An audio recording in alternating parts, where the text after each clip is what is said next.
Welcome to Artificial Fluency Podcast. I'm Taylor Mitchell, and I'm absolutely thrilled you've joined me today for what I promise will be a game-changing episode for your English listening skills. Today's episode is titled, Understand Any English Conversation Easily. And that's exactly what we're going to achieve together. Over the next hour, I'll guide you through a comprehensive listening journey that will transform how you process and understand English conversations in the real world. Now, I know many of you struggle with listening comprehension. You might understand textbook English perfectly, but when native speakers talk naturally with their contractions, interruptions, slang, and varying speeds, suddenly everything becomes much more challenging. That's exactly what we're going to fix today. Here's what makes this episode special. We're not just practicing listening. We're developing strategic listening skills that will help you understand any English conversation, whether it's fast-paced workplace discussions, casual social chats, phone calls, or even movies and TV shows. I've structured today's episode into 5 power-packed segments. First, we'll master conversational patterns and natural speech rhythms. Then we'll tackle workplace communications where precision matters. Next, we'll dive into social interactions and small talk. After that, we'll practice handling challenging listening situations like phone calls and group discussions. Finally, we'll put it all together with advanced listening strategies. Remember, listening is a skill that improves with focused practice. By the end of this episode, you'll have the tools and confidence to understand English conversations in any situation. Are you ready to unlock your listening potential? Let's dive in. Let's start with the foundation of great listening skills, understanding natural speech patterns. When native speakers talk casually, we don't speak like textbooks. We use contractions, link words together, and have natural rhythms that can be challenging for learners. But here's the secret. Once you understand these patterns, listening becomes dramatically easier. Let me demonstrate with a conversation between 2 friends making weekend plans. Listen for the natural rhythm, contractions, and connected speech. Hey, Sarah, what are you up to this weekend? I was thinking we could check out that new restaurant downtown. Oh, that sounds great. I've been wanting to try that place. What time were you thinking? I've got a dentist appointment Saturday morning, but I'm free after that. How about Saturday evening around 7? We could grab dinner, maybe catch a movie afterward if you're up for it. Perfect. Should we make a reservation, or do you think we'll be open and just showing up? Probably better to book ahead. I've heard it gets pretty busy on weekends. I'll call them this afternoon and see what's available. Awesome. Thanks for handling that. Text me when you've got it sorted. I'm really looking forward to trying their pasta dishes. I've heard they're incredible. Will do. And yeah, my colleague was raving about their carbonara. This is going to be fun. Perfect. Now let's break down what you just heard. Did you notice how different that sounded from textbook English? Let me highlight the key natural speech patterns. Contractions everywhere. What are you up to this weekend instead of what are you up to this weekend? I've been wanting to try that place instead of I've been wanting to try that place. We'll be okay instead of we will be okay. Connected speech. Words flowed together naturally. Check out sounded like check out. Grab dinner became grab dinner. This is called linking, and it's crucial for understanding natural English. Casual vocabulary. Instead of formal language that use conversational phrases like up to, check out, grab dinner, catch a movie, up for it. Natural filler words and natural pauses. Notice how O at the beginning of responses, pretty busy instead of very busy, and natural conversation flow. Reduced pronunciation. Going to became gonna, want to became wanna, implied in the rhythm, even if it's not explicitly said. Here's your first listening strategy. Focus on stressed words. In English, we stress the important words, usually nouns, main verbs, and adjectives. The little words, articles, prepositions, auxiliary verbs, are often reduced or connected. Let me demonstrate. In the sentence, I've been wanting to try that place, the stressed words are been, wanting, try, place. Everything else flows quickly between these stress points. Practice technique. When listening to natural English, don't try to catch every single word. Instead, listen for the stressed words that carry the main meaning. Your brain will fill in the gaps naturally with practice. Here are more examples of conceptual speech patterns to listen for. Common contractions: can't, won't, shouldn't, could have, would have, should have, might have, must have. Linking patterns: turn it up sounds like turn it up. Pick it up because pick it up. Let me know flows as let me know. Weak forms: can you becomes can you, for you becomes for you, to be becomes to be. Rhythm practice: English has a musical rhythm. Strong beats fall in stressed syllables with weaker syllables flowing quickly between them. It's like da da da da da da da da. Now, let's practice with a slightly faster conversation. I'll speak naturally, and I want you to focus on catching the main stressed words rather than catching every detail. Excuse me, I'm looking for a gift for my sister's birthday. She's really into reading, especially mystery novels. Do you have any recommendations? Oh, absolutely. Mystery novels are really popular right now. Or you think of something classic or more contemporary? And if she prefers psychological thrillers or traditional detective stories. I think she likes the psychological stuff better. She likes having some smoothie mind, you know? Perfect. I've got just the thing. There's this author who's been getting amazing reviews lately. Her latest book is about a woman who can't remember the last 3 days. She wants to figure out what happened. Really gripping stuff. That sounds exactly like something she'd love. How much is it? It's $12.99, and we've got it in both paperback and hardcover. The hardcover is a bit more expensive, but it's really beautiful if you want something special for a guest. Excellent. Did you catch the main ideas? Even with the faster plays? The key strats words told the story. Gift, sister, birthday, reading, mysteries, psychological woman, remember, figure out, love, price. This is the power of strategic listening. You don't need to understand every word to follow the conversation perfectly. Now let's tackle workplace listening, where stakes are higher and language is more formal. Workplace conversations often include specific terminology, faster pace, and multiple speakers. The key is developing strategies for professional listening success. Listen to this team meeting where colleagues are discussing a project deadline. Pay attention to how they handle disagreement, make suggestions, and coordinate tasks. Good morning, everyone. Thanks for joining today's project update. We need to address the timeline for the Johnson campaign. Marketing is saying they need 2 extra weeks, but the client deadline hasn't changed. David, what's your assessment? Well, Sarah, I understand marketing's concerns, but I think we can find a middle ground. If we streamline the approval process and run some tasks in parallel, we might be able to recover most of that time. I appreciate that, David, but my concern is quality. If we rush the creative development, we risk delivering something that doesn't meet our standards. Could we perhaps negotiate with the client for a 1-week extension? That's worth exploring. Has anyone spoken to the client about flexibility on timing? They seemed pretty firm during our last call, but circumstances have changed. I could reach out to their project manager today. We've built good rapport, and if I explain the quality implications, they might be willing to discuss options. That would be great, David.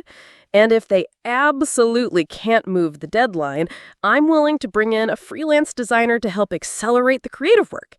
It'll increase the budget slightly, but it might be our best option. Okay, here's what I'm hearing. David will contact the client about timeline flexibility. Marketing will prepare a backup plan with additional resources. Let's reconvene Thursday to review their responses and make a final decision. Does that work for everyone? Sounds like a plan. I'll have feedback from the client by Wednesday afternoon. Perfect. I'll get quotes from freelancers and have cost projections ready for Thursday's meeting. Excellent. That conversation demonstrated several crucial workplace listening skills. Let me break down the professional communication patterns. Structured discussion flow. Notice how the team leader opened with the problem, asked for assessments, and closed with action items. Understanding the structure helps you follow professional conversations. Diplomatic language. Instead of direct disagreement, they use phrases like, I understand your concerns, but, and I appreciate that. However, this softens potential conflict. Solution-oriented thinking. Each person didn't just present problems, they offered solutions. David suggested parallel processing, marketing proposed freelance help, professional vocabulary, assessment, streamline, run in parallel, negotiate, flexibility, rapport, accelerate, projections. These terms are common in workplace discussions. Clear action items. The meeting ended with specific tasks, deadlines, and accountability. This is typical of effective workplace communication. Here are key workplace listening strategies. Strategy 1, listen for structure. Most workplace conversations follow patterns. Problem to discussion to solutions to actions. When you recognize the pattern, you can predict what's coming next. Strategy 2, identify decision makers. Pay attention to who asks questions, who gives direction, and who commits to actions. This helps you understand workplace dynamics. Strategy 3, note action language. Words like will, should, need to, must, by when signal important commitments and deadlines. Strategy 4, catch qualification language. Phrases like might, could, perhaps, potentially indicate suggestions rather than firm decisions. Now let's practice with a more challenging workplace scenario, a performance review conversation with multiple topics and emotional undertones. Hi, Jennifer. Thanks for preparing for today's review. I've been looking at your performance over the past quarter, and there's definitely some positives to discuss, as well as a few areas where we can focus on development. Thank you, Michael. I'm eager to hear your feedback. I know the Peterson project had some challenges, and I've been reflecting on how I could have handled things differently. I appreciate your self-awareness about Peterson. That shows real maturity. Let's start with the positives. Your client communication has been exceptional this quarter. The feedback from Morrison Industries was outstanding. They specifically mentioned your responsiveness and attention to detail. That's wonderful to hear. Morrison has been such a pleasure to work with. I really tried to anticipate their needs and stay ahead of potential issues. That proactive approach is exactly what sets you apart. Now, regarding Peterson, I think the main challenge was timeline management. The deliverables were high quality, but the delays created stress for the entire team. What's your perspective on what happened there? You're right about the timeline issues. I think I underestimated the complexity of their requirements and didn't communicate early enough when I realized we might face delays. I should have flagged potential problems weeks earlier. That's an excellent analysis. For your development goals this quarter, I'd like to focus on project management and early warning systems. How do you feel about taking on additional project management training? I think that would be incredibly valuable. Are there specific courses or certifications you'd recommend? Perfect! This performance review demonstrated advanced workplace listening challenges. Notice how the conversation balanced positive feedback with constructive criticism and how both parties used diplomatic language to discuss sensitive topics. Key listening points: the manager used sandwich feedback, positive, constructive, positive. The employee showed accountability by acknowledging mistakes, and both focused on future development rather than dwelling on past problems. Advanced workplace listening tip: listen for emotional undertones. Notice uncertainty in the employee's voice, supportive tone from the manager, and how language shifted from nervous to confident as the conversation progressed. Now let's explore social listening skills. Social conversations are more unpredictable than workplace discussions. Topics change quickly, people interrupt each other, and there's often humor, cultural references, and emotional content. The key is developing flexibility and cultural awareness. Listen to this conversation at a house party where friends are catching up. Notice how the topic shifts naturally and how they build on each other's comments. Emma, I'm so glad you made it. How have you been? I feel like it's been ages since we properly caught up. I know, right? Work has been absolutely crazy lately, but I'm so happy to be here. Your place looks amazing. Did you redecorate? Thanks. Yeah, we finally painted the living room. It took forever to choose a color. You know how indecisive James can be. Speaking of work being crazy, how's the new job going? Oh my goodness, it's been such a whirlwind. The people are great, but there's so much to learn. I'm basically drinking from a fire hose every day, but I love the challenge. Did someone say fire hose? Please tell me you're not talking about that disaster of a conference call this morning. Wait, were you on that call too? The one where nobody could figure out how to unmute themselves? Yes! And then when everyone finally got unmuted, we could hear someone's dog barking and what sounded like a blender in the background. I was trying so hard not to laugh. Working from home calls are the best.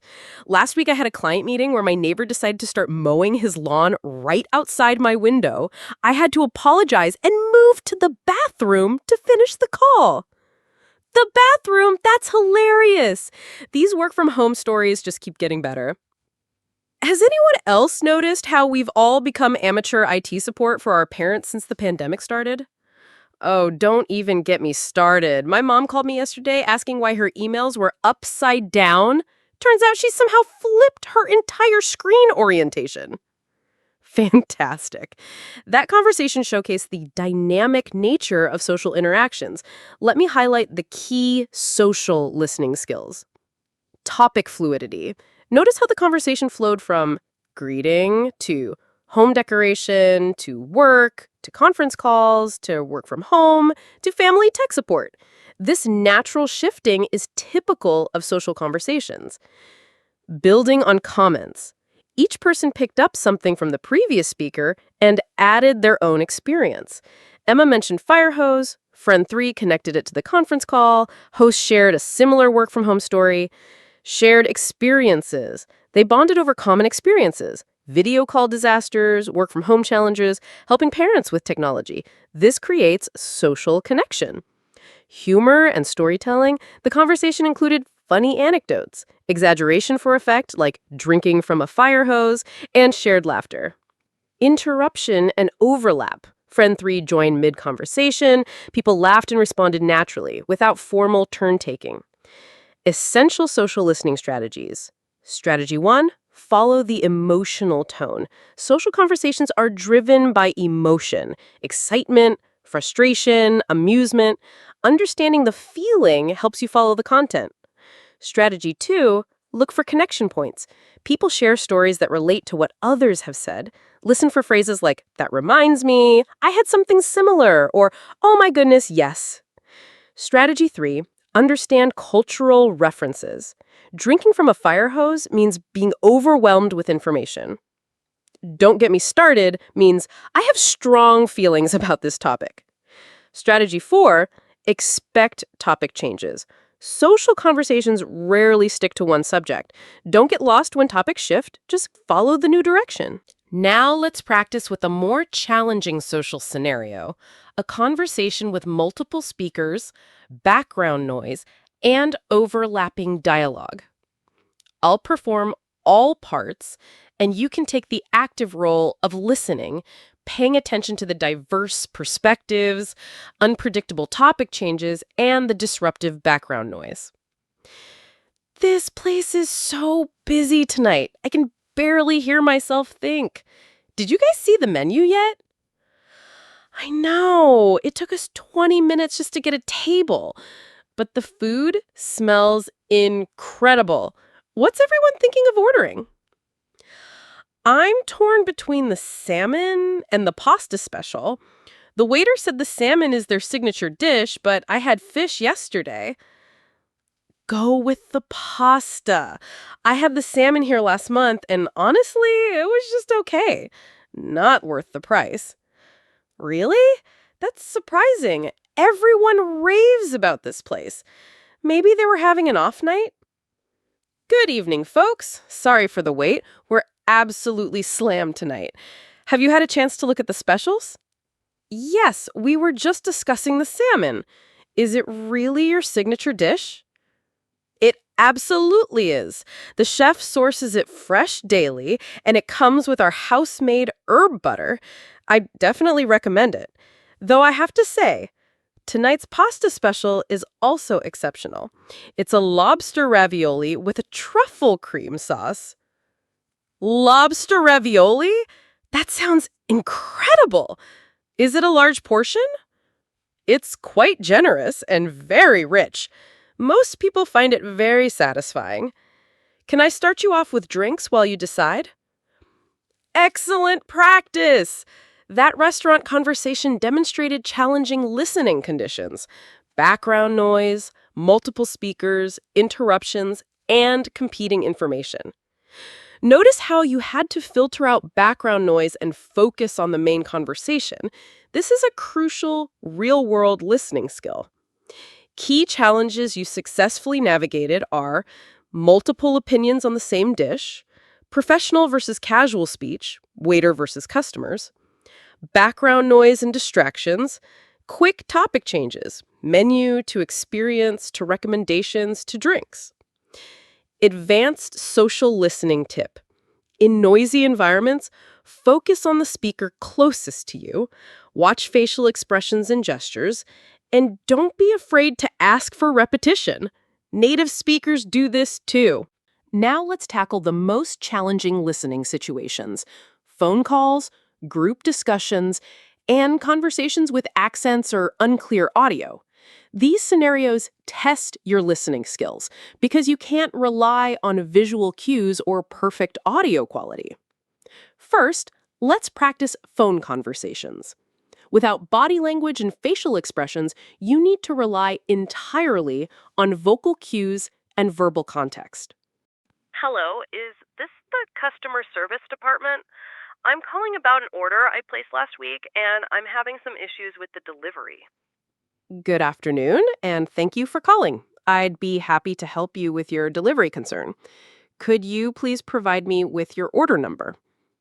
Yes, let me find it. It should be, okay, here it is.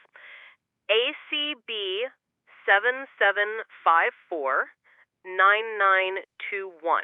The order was supposed to arrive yesterday, but nothing showed up.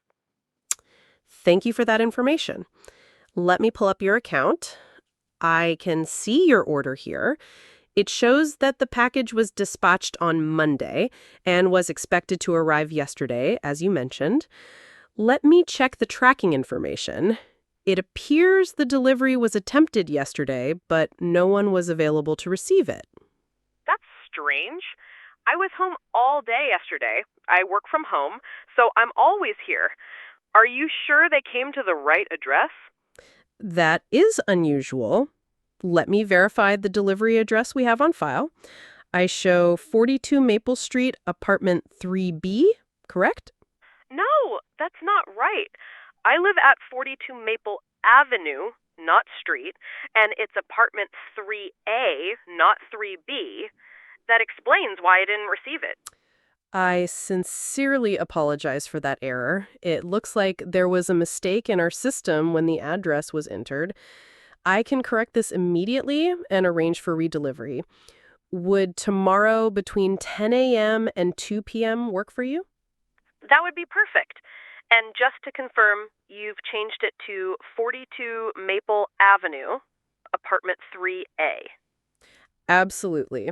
I've updated your address to 42 Maple Avenue, apartment 3A, and I'm scheduling the redelivery for tomorrow between 10 a.m. and 2 p.m. You should receive a confirmation email within the next hour. Perfect. Phone conversations require different listening strategies because you can't see the speaker. Did you notice how both people used verbal confirmation techniques? Phone listening strategies. Strategy 1. Listen for spelling and numbers carefully. The caller spelled out the order number slowly, and they verified the address details precisely. Strategy 2. Expect repetition and confirmation. Phone conversations naturally include more repetition because people can't use gestures or facial expressions. Strategy 3, focus on tone for emotion. The caller's frustration came through in their voice, and the customer service rep's apologetic tone conveyed genuine concern. Strategy 4, ask for clarification freely. Phone conversations make clarification requests normal and expected. Now let's practice group discussions, one of the most challenging listening situations because multiple people speak, interrupt each other, and build on various ideas simultaneously. Okay, everyone, let's start today's book club discussion. We're talking about The Seven Husbands of Evelyn Hugo. What did everyone think overall? I absolutely loved it. I couldn't put it down. The way the author revealed Evelyn's secrets gradually was brilliant. Yes, and the twist at the end, I never saw that coming. Though I have to say, some of the Hollywood details felt a bit over the top. Really? I thought the Hollywood setting was one of the strengths. It felt authentic to me, like the author really understood that world. I agree with Sarah. And can we talk about Evelyn's character development? She was so complex, sometimes likable, sometimes frustrating. That's exactly what I was thinking. She made some terrible choices, but you could understand why. The pressure she was under, especially as a woman in that era. And the theme of sacrificing personal happiness for career success, that felt very relevant to today, didn't it? Those are great points. Let's focus on that theme for a moment. Did anyone else notice how the author used Evelyn's relationships to explore different types of love? Oh, absolutely. Romantic love, friendship, family love, but also love of craft and ambition. Each relationship taught us something different about Evelyn. Excellent group discussion practice. Notice how challenging it was to track multiple speakers, competing ideas, and overlapping themes simultaneously. This mirrors real-world group conversations. Group discussion listening strategies. Strategy 1. Identify voices quickly. In the beginning, try to match voices with speakers so you can follow who's saying what. Strategy 2. Follow themes, not just individual comments. The discussion moved through overall impression, plot details, character development, themes, relationships. Strategy 3. Notice agreement and disagreement patterns. Listen for yes and, building agreement, versus really, I thought, gentle disagreement. Strategy 4, accept that you might miss details. In group discussions, focus on main points rather than trying to catch every word from every speaker. Advanced tip, group discussions often have a natural rhythm, periods of individual sharing followed by building discussions. Understanding this rhythm helps you follow the flow. For our final segment, let's put everything together with advanced listening strategies that will help you understand any English conversation, no matter how challenging. These strategies go beyond just understanding words. They're about developing intuitive listening skills that work in any situation. Strategy 1, predictive listening. Use context to predict what might come next. If someone says, I have good news and bad news, you know the structure of what follows. Strategy 2, selective attention. In complex listening situations, focus on what's most important for your purposes. You don't need to understand everything. Strategy 3, cultural pattern recognition. Different types of conversations follow cultural patterns. Small talk, business meetings, complaints, celebrations, each have predictable elements. Strategy 4, emotional intelligence listening. Pay attention to emotion and tone, not just words. This gives you crucial context for understanding meaning. Strategy 5, recovery techniques. When you get lost, use specific phrases and strategies to get back on track without embarrassment. Let me demonstrate these strategies with a complex conversation that combines multiple challenges. Taylor as customer, frustrated, speaking quickly.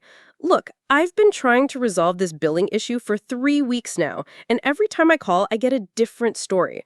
First, someone told me the charge was legitimate, then another person said it was an error, and now you're telling me something completely different. Taylor as representative, calm, professional, working to de-escalate. I completely understand your frustration, and I sincerely apologize for the confusion you have experienced. Let me take a fresh look at your account and see if I can provide you with a clear, definitive answer today. Taylor as customer. Slightly calming, but still upset. I appreciate that, but I've heard similar promises before. What I need is someone who can actually fix this, not just apologize for it. Taylor as representative, you're absolutely right to expect a resolution, not just apologies. Here's what I'm going to do. I'm going to escalate this to our billing specialist team immediately, and I'm going to stay on this case personally until it's resolved. Can you give me your direct phone number so I can call you back today with an update?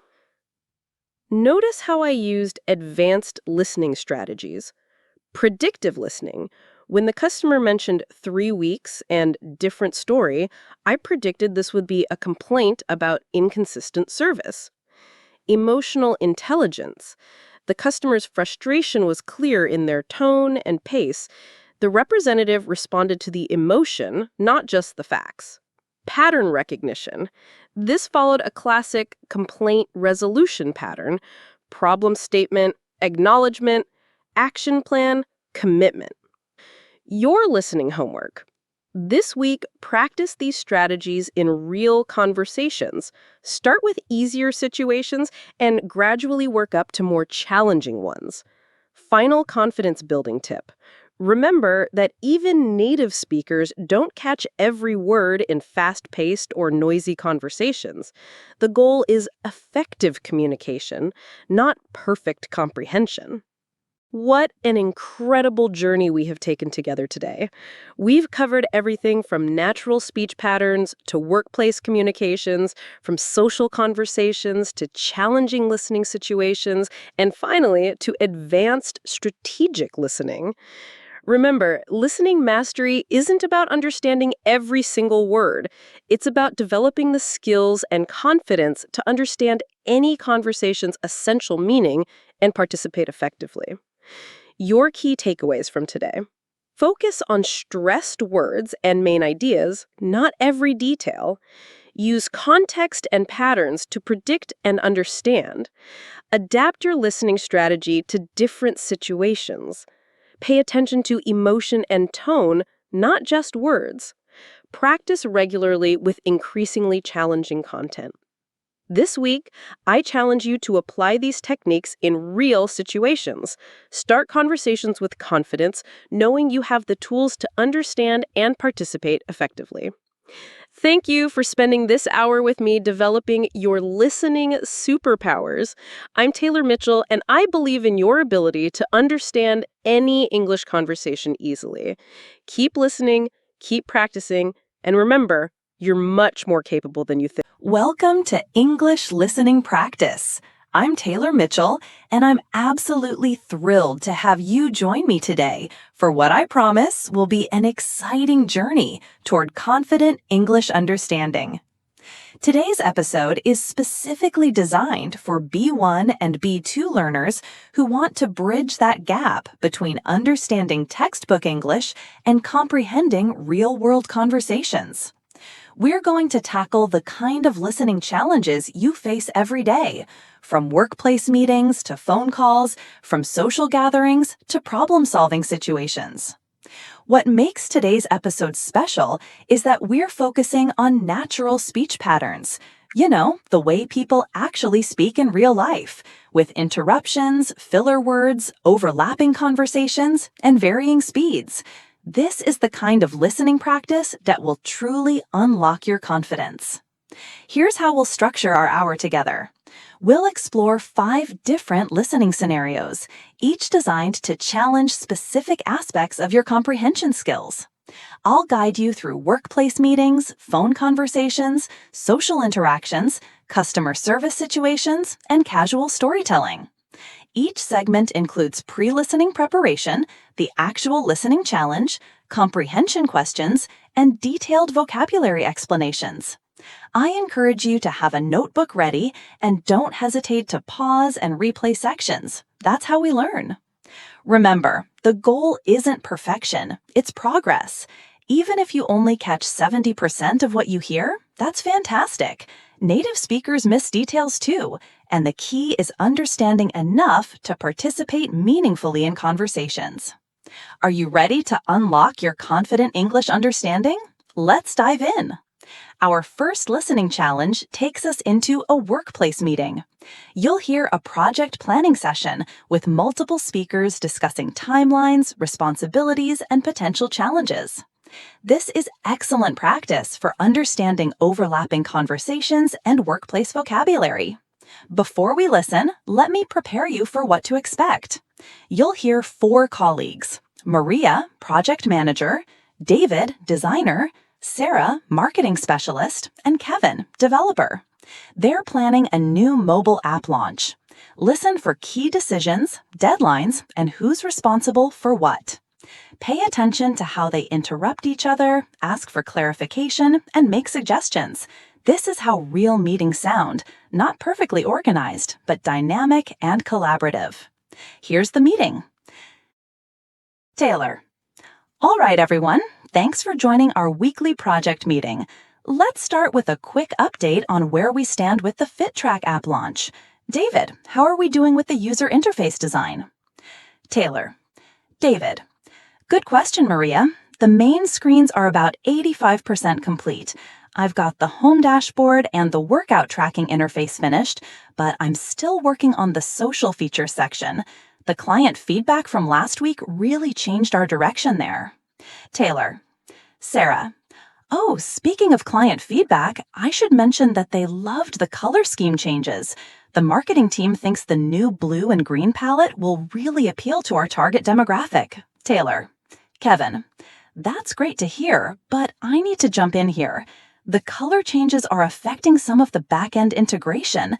It's not a major issue, but it'll add probably 2 days to my development timeline. Taylor. 2 days. Kevin, walk me through what that means for our overall deadline. Are we still on track for the March 15th beta release? Well, if everything else goes smoothly, yes. But you know how these things go. There's always something unexpected. I'd feel more comfortable if we had a buffer of maybe a week. Actually, that might work out perfectly. I was going to say that I could use extra time for user testing on the social features anyway. We want to make sure the friend challenges and group workouts are intuitive. From a marketing perspective, pushing the beta back a week isn't ideal, but it's definitely better than releasing something that's not ready. Our pre-launch campaign is flexible enough to adjust.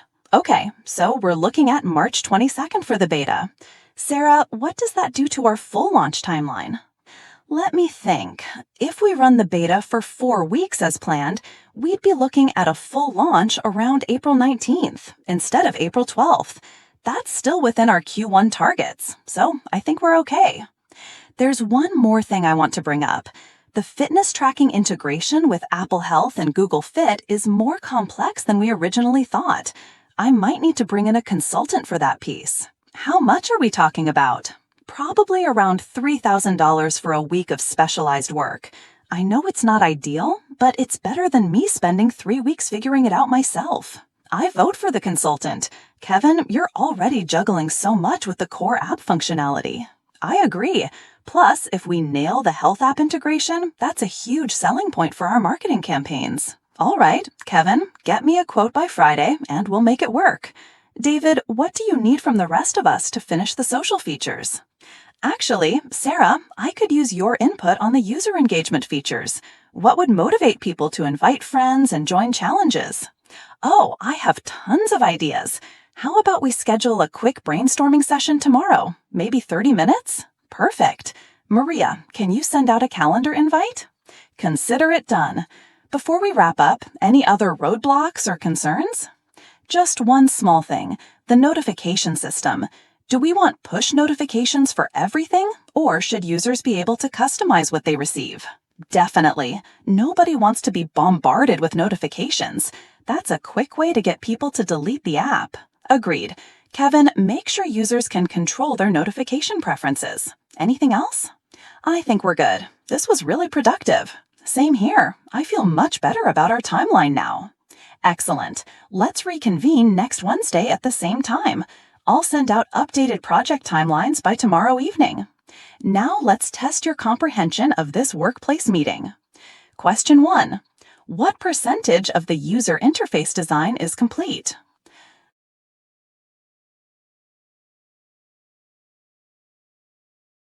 "85% complete.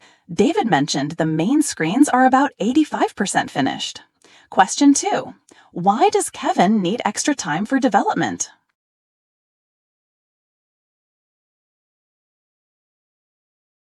The color scheme changes are affecting some back-end integration, which will add about 2 days to his timeline. Question 3. What are the new beta and full launch dates?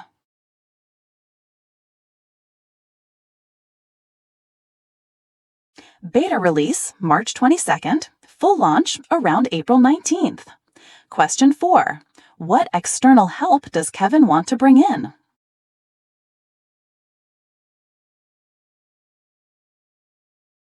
A consultant for fitness tracking integration with Apple Health and Google Fit, costing around $3,000 for a week of work. Question 5. What did the team decide about notifications?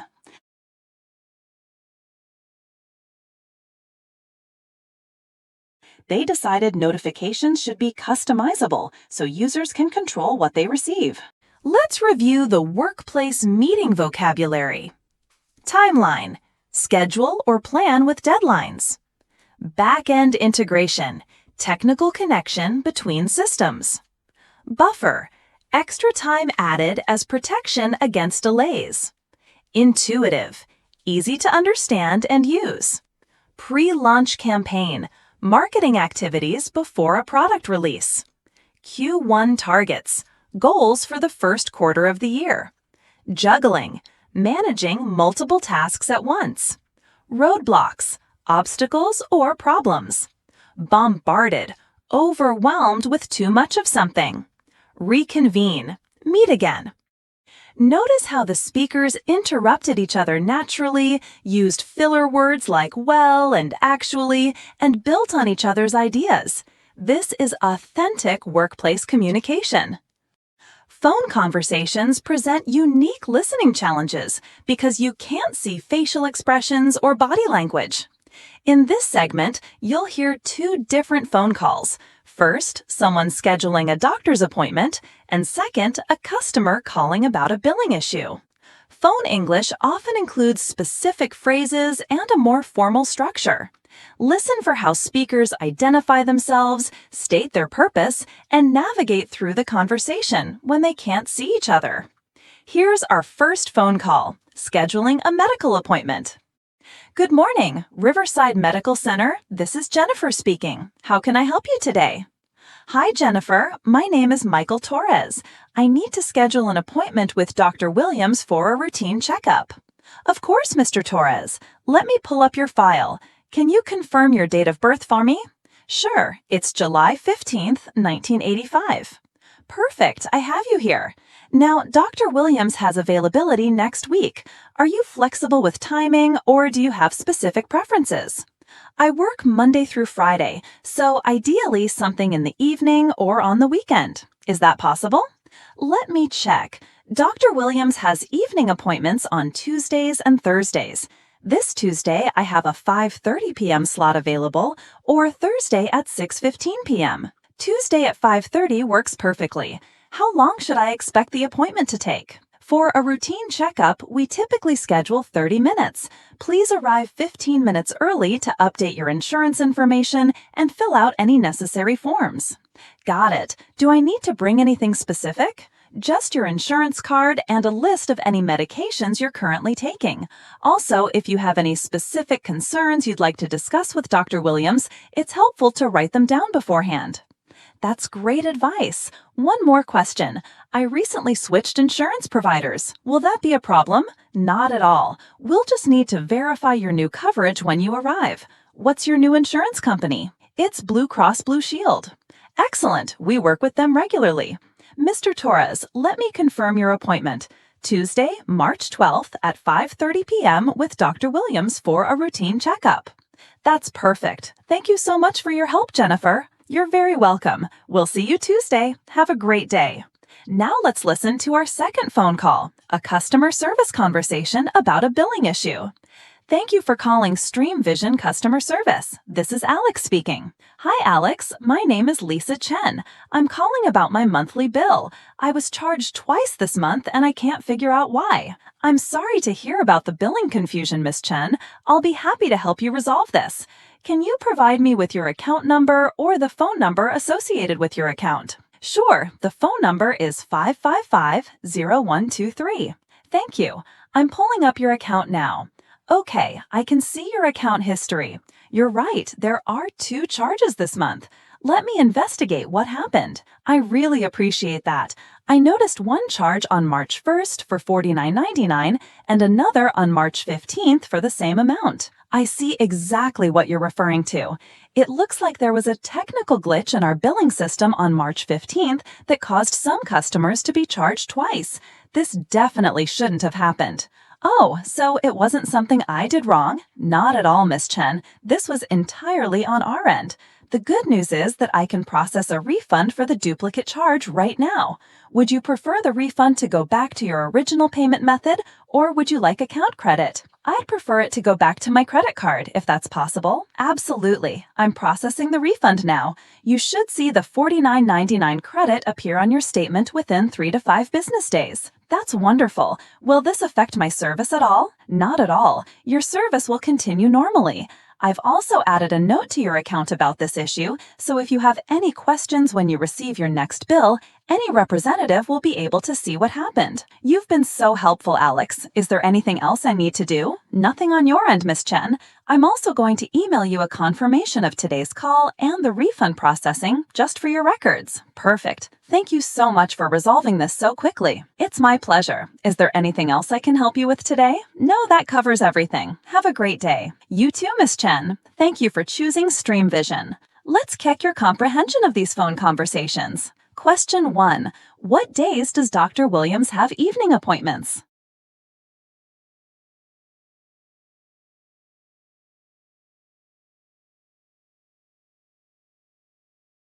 Tuesdays and Thursdays. Question 2. How early should Michael arrive for his appointment?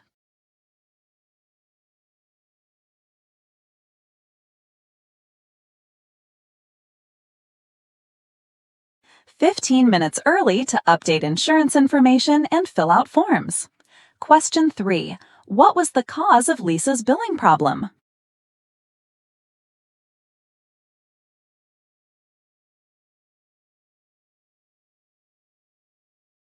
A technical glitch in the billing system on March 15th that caused some customers to be charged twice. Question 4. How long will it take for Lisa's refund to appear?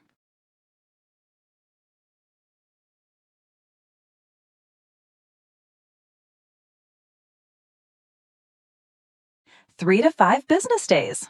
Question 5. What additional service did Alex provide to Lisa?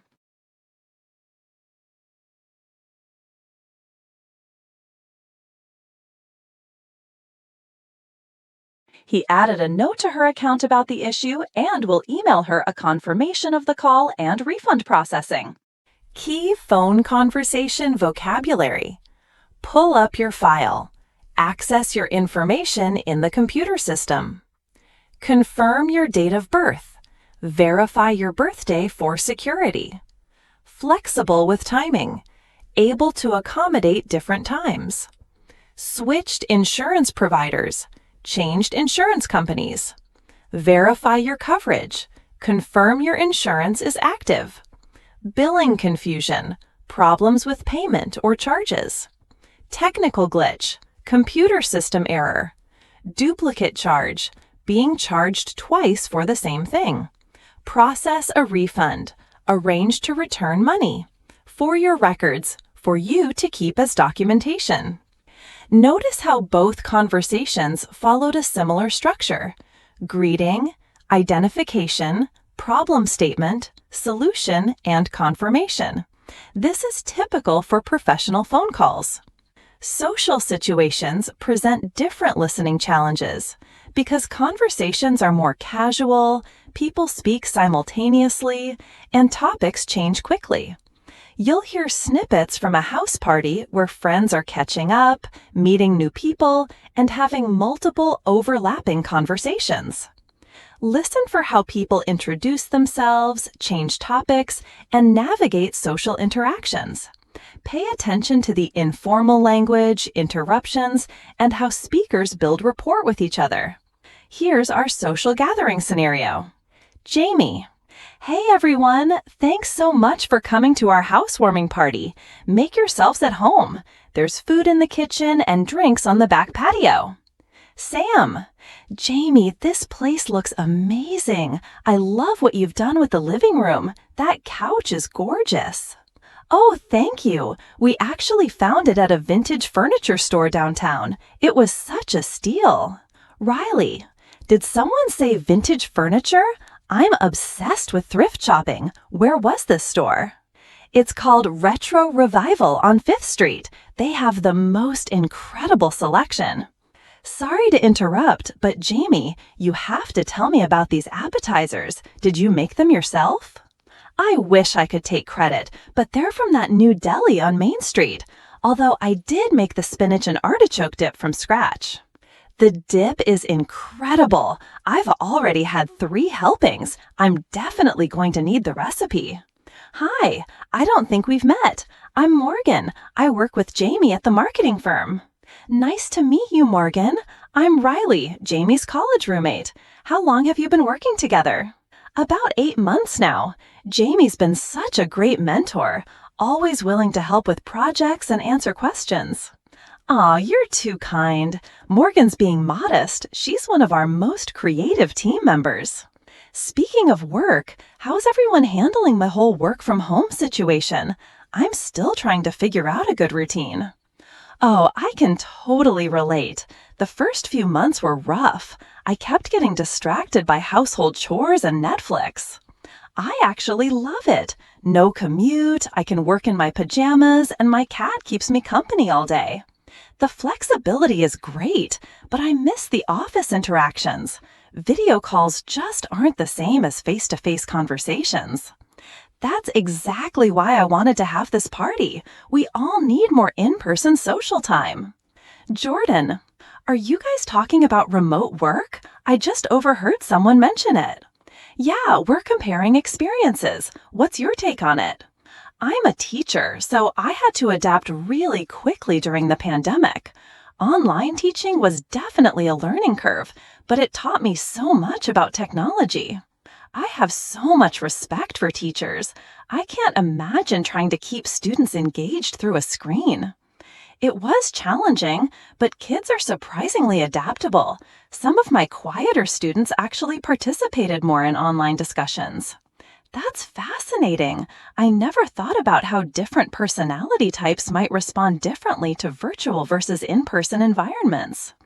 This is exactly the kind of conversation I was hoping for tonight. It's so interesting to hear everyone's perspectives. Totally agree. Hey, has anyone tried the dessert yet? I brought homemade chocolate chip cookies. You made cookies? I'm definitely trying those. I've been on a baking kick lately too. What's your favorite thing to bake, Casey? I'm obsessed with making sourdough bread. It's become my pandemic hobby, along with about 1 million other people. Oh my gosh, sourdough! I tried to maintain a starter for like 2 weeks and completely killed it. It's trickier than it looks. I went through 3 starters before I figured it out. Casey, you should teach a sourdough workshop. I bet everyone here would be interested. I would definitely sign up for that. I love the idea of making bread from scratch. Same here. There's something so satisfying about creating something with your hands. Now let's check your comprehension of this social gathering. Question 1. Where did Jamie find the vintage couch?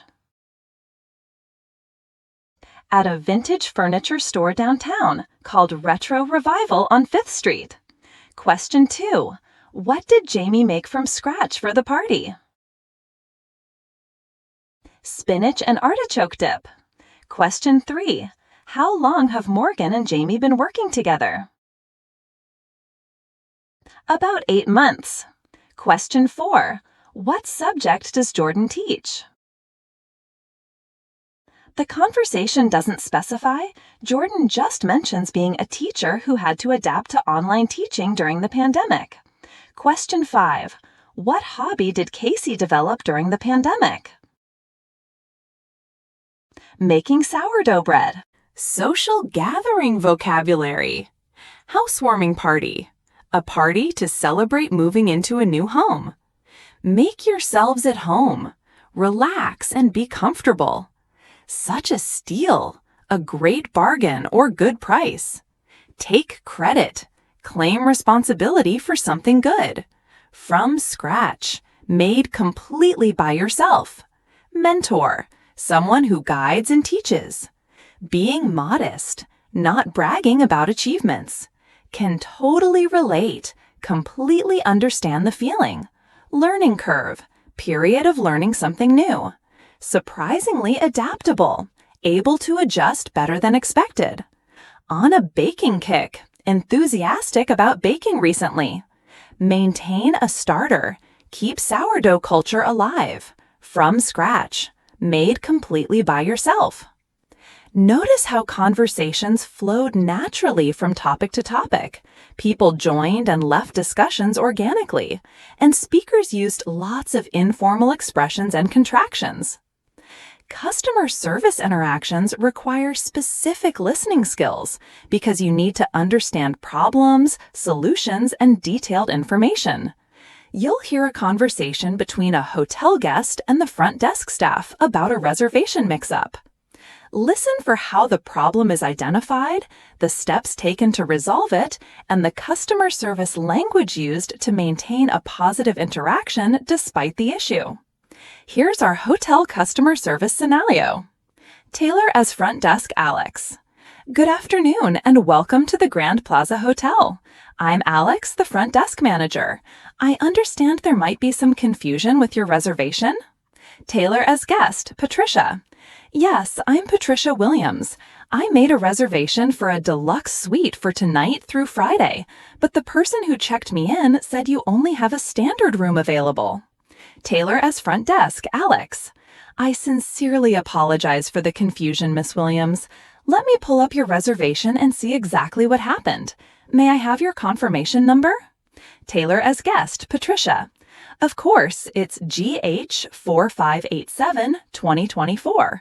I booked this 3 weeks ago specifically because I'm hosting a small business meeting in my suite tomorrow morning. Taylor as front desk, Alex. I see your reservation here, and you're absolutely right. You booked a deluxe suite. Let me check our current availability. I can see what happened. There was a system error yesterday that affected several reservations. This is entirely our fault. Taylor as guest, Patricia. I appreciate your honesty, but I really need this suite. My clients are expecting to meet in a professional environment. Is there anything you can do? Absolutely, Miss Williams. I'm going to make this right. We do have a deluxe suite available, but it's on the 12th floor instead of the 8th floor you originally requested. Would that work for you? The floor doesn't matter, as long as it's the right type of room. What about the rate? Will I be charged extra for the inconvenience? Not at all. In fact, I'm going to honor your original rate and provide a complimentary upgrade to our executive suite at no additional charge. It's larger than the deluxe suite and includes access to our executive lounge. That actually sounds perfect for my meeting. Will I need any special access? I'll program your key card for executive lounge access. Also, since you're hosting a business meeting, would you like me to arrange for additional amenities in your suite? We can provide a coffee service, bottled water, and notepads. That would be wonderful. How much would that cost? Given the inconvenience we've caused, I'd like to provide that at no charge as well.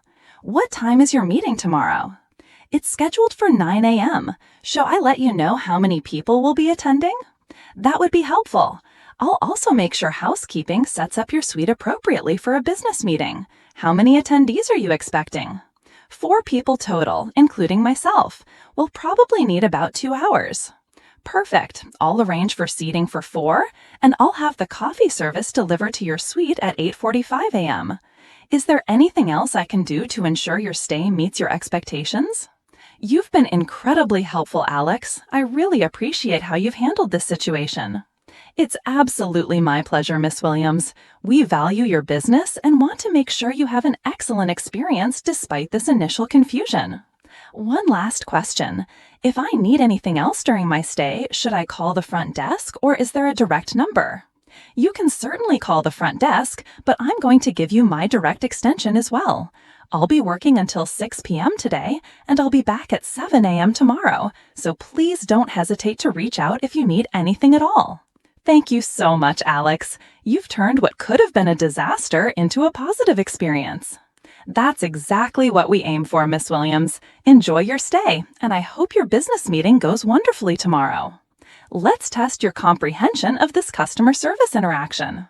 Question 1. What was the original problem with Patricia's reservation? Pause 10 seconds. She booked a deluxe suite, but was told only a standard room was available. Question 2. What caused the reservation mix-up? Pause 10 seconds. A system error yesterday that affected several reservations. Question 3. What upgrade did Alex offer Patricia? Pause 10 seconds.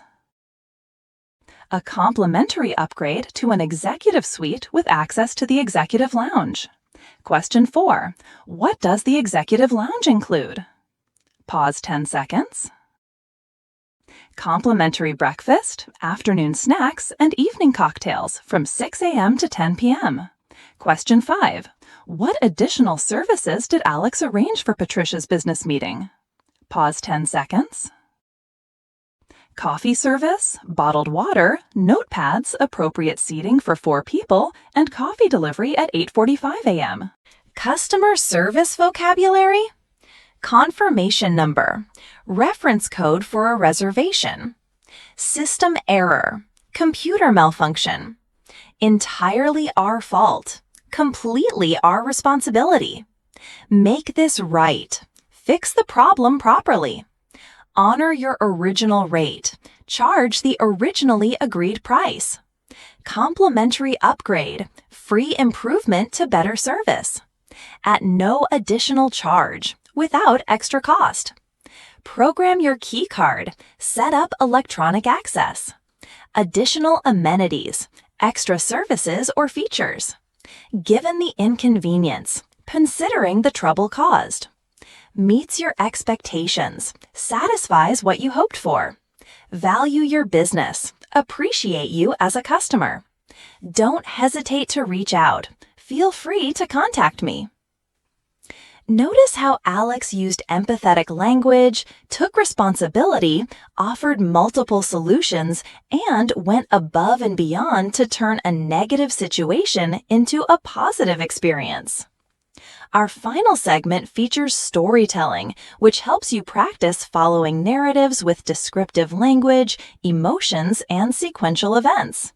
You'll hear me tell a personal story about a travel adventure that didn't go as planned. Stories often include past tense verbs, descriptive adjectives, and emotional language. Listen for the sequence of events, the problems encountered, and how they were resolved. Here's my travel adventure story. I have to tell you about the most chaotic but ultimately amazing travel experience I've ever had. It was supposed to be a simple weekend getaway to San Francisco with my best friend Emma, but it turned into something completely unexpected. We had planned everything meticulously: flights, hotel reservations, restaurant bookings, even tickets to Alcatraz. We were so organized, or so we thought. Everything started going wrong from the moment we arrived at the airport. Our flight was delayed by 3 hours due to a mechanical issue. Not ideal, but we figured we'd just arrive late and adjust our plans. Little did we know this was just the beginning of our adventure. When we finally landed in San Francisco, it was pouring rain, and I mean absolutely torrential, the kind of rain that soaks you through in seconds. We hadn't packed umbrellas because the weather forecast had predicted sunny skies all weekend. So there we were, two soaking wet tourists trying to hail a taxi in the middle of a downpour. After 20 minutes of futile attempts, we decided to take the subway to our hotel. Big mistake. The subway was packed with equally drenched commuters, and we had no idea which line to take. Emma pulled out her phone to check the map, but of course, her battery was dead. My phone had about 10% battery left, so I frantically searched for directions while trying to keep it dry. We ended up on the wrong train, going in the opposite direction of our hotel. By the time we figured out our mistake and made it to the hotel, it was 9 p.m. We were exhausted, soaked, and starving. But here's where the story gets interesting. When we approached the front desk, the clerk looked at us sympathetically and said, "You two look like you've had quite an adventure." When I explained our situation, she upgraded us to a suite with a beautiful view of the Golden Gate Bridge, completely free of charge. She also recommended a cozy restaurant within walking distance that served the most incredible seafood I'd ever tasted. The next morning, we woke up to brilliant sunshine. It was as if the previous day's chaos had been washed away with the rain. We spent the day exploring Fisherman's Wharf, riding the famous cable cars, and laughing about our disastrous arrival. But the best part happened on our second day. We were walking through Chinatown when we stumbled upon a street festival that wasn't in any of our guidebooks. There were traditional dancers, amazing food vendors, and local artists selling handmade crafts.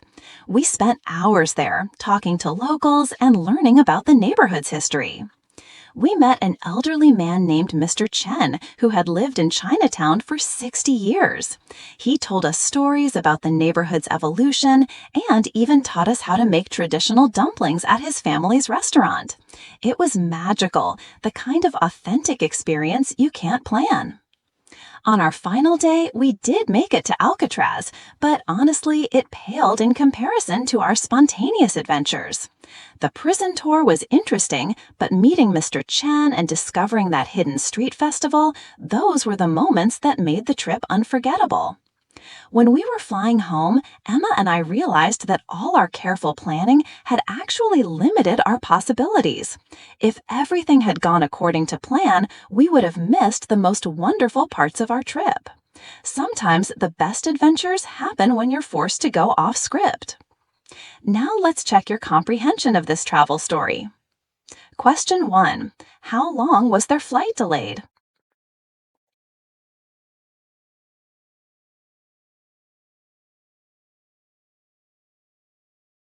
"3 hours due to a mechanical issue." Question 2. Why didn't they have umbrellas?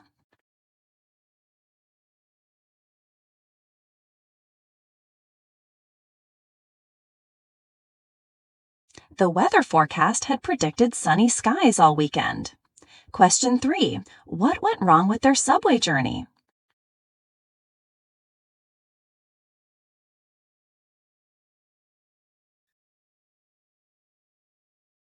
Emma's phone battery was dead, Taylor's phone was almost dead, and they ended up on the wrong train going in the opposite direction. Question 4. How did the hotel clerk help them?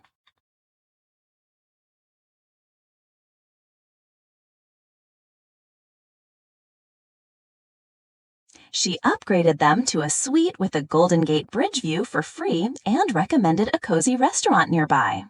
Question 5. What was special about Mr. Chen?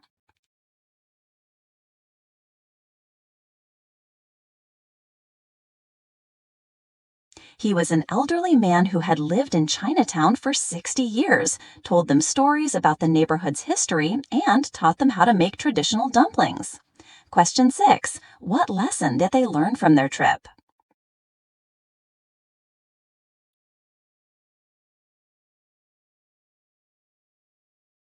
That careful planning can limit possibilities and that the best adventures happen when you're forced to go off script. Storytelling vocabulary. Meticulously, very carefully and thoroughly. Little did we know, we didn't realize at the time. Torrential rain, extremely heavy rain. Soaks you through, makes you completely wet. Futile attempts, unsuccessful efforts. Equally drenched, just as wet. Frantically, in a panic or hurry. Sympathetically, with understanding and compassion. Brilliant sunshine, very bright, beautiful sun. Stumbled upon, discovered by accident. Paled in comparison, seemed much less important. Go off script, deviate from the plan. Unforgettable, impossible to forget. What an incredible journey we've taken together today. We've practiced listening to workplace meetings, phone conversations, social gatherings, customer service interactions, and personal storytelling. Each segment challenged different aspects of your listening comprehension skills. Let's review what we've accomplished. In the workplace meeting, you practiced following multiple speakers, understanding project terminology, and tracking decisions and deadlines. The phone conversations helped you develop skills for understanding speech without visual cues and navigating formal communication structures. Our social gathering segment exposed you to casual, overlapping conversations where topics change quickly and speakers interrupt each other naturally. The customer service scenario taught you to follow problem-solving processes and understand service industry language. Finally, our storytelling segment challenged you to follow a narrative structure, understand descriptive language, and connect with emotional content. Here are my key tips for continuing to build your listening confidence. First, embrace the messiness of real conversation. Native speakers interrupt, use filler words, and don't always speak in perfect sentences. This is normal. Second, focus on understanding the main message rather than every single word. Even if you miss some details, you can often understand the overall meaning from context. Third, pay attention to speakers' tone and emotion. These nonverbal cues provide crucial information about meaning and intent. Fourth, practice with various English accents and speaking speeds. Real-world English comes in many forms, and exposure to diversity will make you more confident. Finally, be patient with yourself. Listening comprehension develops